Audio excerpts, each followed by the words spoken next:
Welcome to Overdrive. I'm Soini Dutt. Kawasaki has given the Ninja 650 another upgrade. In fact, with the 2020 upgrade, the motorcycle had become a lot more leaner and meaner.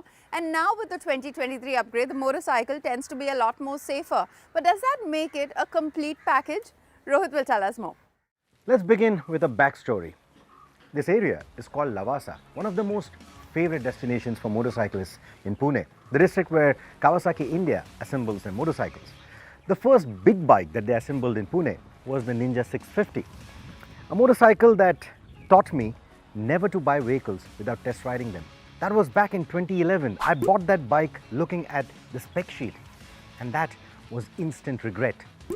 I brought that motorcycle to these very roads to run it in, to try and fall in love with it. But we just didn't click. It almost felt like a failed arranged marriage. Probably I wasn't a good enough rider. But many agreed that that motorcycle lacked front-end feel, the brakes felt wooden, and it was probably the most lethargic, full-fed motorcycle of that time. Years have passed, the roads have clearly degraded, but the Ninja 650, oh, that's grown. And how? It's become such a brilliant motorcycle now. Let's take a look. Simply look at the confidence with which she enters these corners.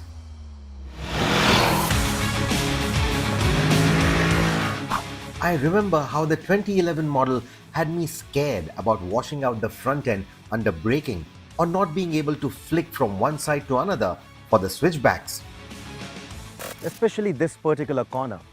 It always felt a bit tricky, it felt a bit skittish with all this patchwork and mid-corner undulations. But this new 650 is not just sharper than all the previous Ninja 650s, it's also entering these corners with a lot more authority. And what it has up its sleeve, a new trick, is traction control, which on roads like these, which are a bit gravelly and now riddled with potholes, it gives it a good safety net. That adds to that confidence. As for the traction control, you get 3 levels of adjustability.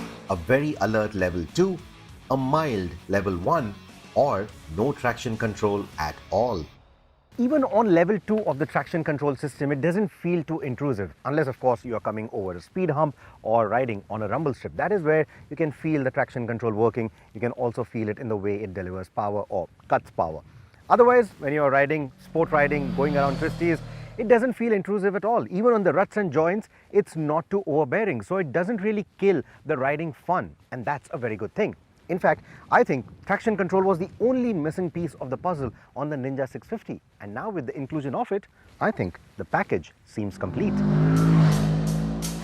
Which means that this generation of the Ninja 650, which originally debuted in 2020, now has all new age equipment. The safety net of ABS and traction control, a more evocative styling, a compact and sharp design inspired from the ZX6R, a lighter construction which makes this motorcycle only weigh 196 kilos with all its fluids topped up, the sheen of a 4.3-inch TFT full-color display, and the added convenience of the Kawasaki Rideology app. Some would wish for upside-down forks too, but these 41mm conventional units, along with the near horizontal rear monoshock, do a fine job of tackling our poor road conditions without bottoming out, and at the same time maintain a taut feeling through the bends. So what you essentially get is a bike that feels sporty around the bends but feels as easy to maneuver in the city as a street bike, and on the highway it transforms into a comfortable sport tourer.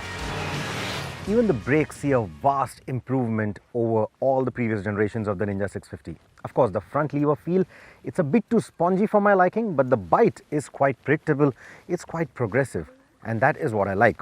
Also, what you get is much better engine braking than before. So, in terms of the overall braking, in terms of the overall deceleration, it feels a lot more confident, whether you're riding around the twisties or even on the highway.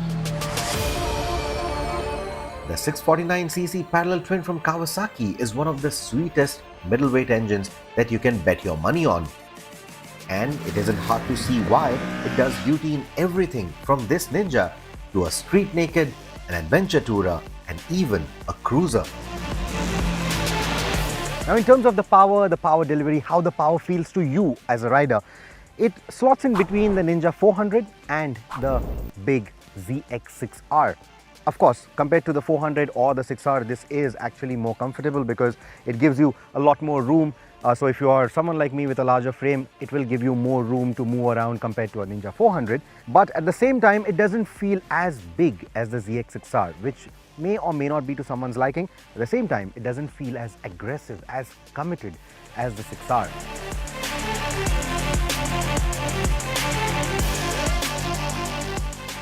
The engine also doesn't heat up too much, and even bumper-to-bumper traffic jams don't worry it. On the highway, the engine does get a bit buzzy in the 4 to 5000 RPM range, which isn't a deal breaker, but it compounds into another problem because the only thing Kawasaki has still not improved on this bike is the quality of the plastics. I'm really impressed with how the Ninja 650 has shaped up after all these years. I think it's the perfect package for anyone who wants to upgrade to their first big bike. At the same time, that engine has enough poke, there's enough confidence in those riding dynamics to even keep seasoned riders from growing out of it. In fact, if I had to pick one bike to do it all from the current crop of 650s, it would be the Ninja. And I would take it even over the Versix 650, the one that has a longer travel suspension. And that, coming from me, after the kind of experience that I've had with the 2011 Ninja 650, that says a lot. That's how good the new 650 is.